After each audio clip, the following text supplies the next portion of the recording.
భర్తకు heart operation తర్వాత భార్య: డాక్టర్, మా ఆయనకు సర్జరీ చేసింది మీరే కదా? డాక్టర్: అవునమ్మా, ఆయన ప్రాణానికి ఏ భయమూ లేదు, నువ్వు కంగారు పడద్దు. భార్య: నా కంగారు దాని గురించి కాదు డాక్టర్, ఆయన గుండెలో ఇంకెవరైనా ఉన్నారా అని మీరేమైనా చూసారా? డాక్టర్: ఇందుకే ఆయనకు హార్ట్అటాక్ వచ్చినట్టుంది. వెంగలప్ప: సార్, మా పక్కింటోడిపై కేసు పెట్టాలి. పోలీస్: ఎందుకు, నీతో గొడవ పడ్డాడా?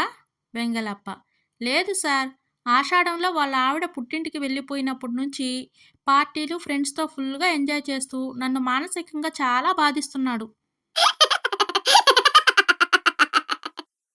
డాక్టర్: ఇంత పెద్ద గాయం ఎలా అయింది, పళ్ళు ఎందుకు ఊడిపోయాయి? ఆనందం: నిన్న వర్షంలో నడుస్తుంటే మా ఆవిడ జారి పడింది. డాక్టర్: ఆవిడ పడితే నీ పళ్ళు ఎందుకు ఊడాయి? ఆనందం: ఆమె పడ్డప్పుడు సంతోషాన్ని ఆపుకోలేక పైకి నవ్వాను, అంతే. టీచర్: ఏరా రాము, హోంవర్క్ ఎందుకు చేయలేదు? రాము: కరెంటు లేదు టీచర్.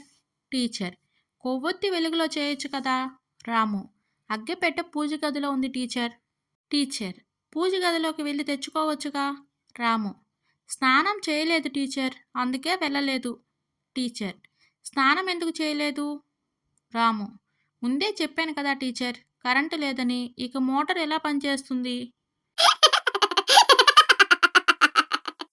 కాలేజీ రోజుల్లో మా సీనియర్ నన్ను తెగ ర్యాగింగ్ చేసేవాడు. వాడి టార్చర్ తట్టుకోలేక, ఎలాగైనా వాడిని తిక్క కుదిర్చే అవకాశం ఇవ్వు భగవంతుడా అని రోజూ దేవుడికి మొక్కేదానిని. కొన్నాళ్ల తర్వాత వాడితోనే పెళ్ళయింది. ఇప్పుడు రోజూ ఇంట్లో అంట్లు తోమిస్తూ, బట్టలు ఉతికిస్తూ, గొడ్డు చాకిరీ చేయిస్తూ రివెంజ్ తీర్చుకుంటున్నాను.